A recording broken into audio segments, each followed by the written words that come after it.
bamboo cutting boards, I've gotten rid of all my other cutting boards, and this is the only type of cutting board that I use. And it doesn't just look like a cutting board.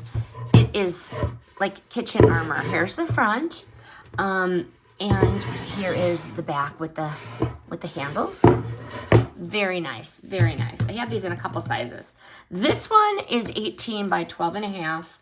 And with this one, I have enough room to chop veggies without falling on the floor, to lay steaks on or whatnot.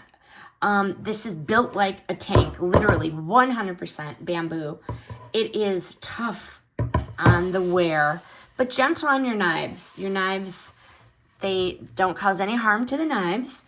This is very solid. It is not flimsy. I like the juice grooves because then when I do the meat, I don't have all of the meat dripping everywhere on my counter. And the side handles definitely make it easy to carry it out as a serving tray, a cheese and like board, but very, very nice. This isn't just a cutting board, it's a board you're gonna pull out when you really feel like you're running your own cooking show. I do just about everything on these. Sturdy, stylish, and practical. That's why I keep coming back to these bamboo boards. This one has earned a permanent spot on my counter. Highly recommend.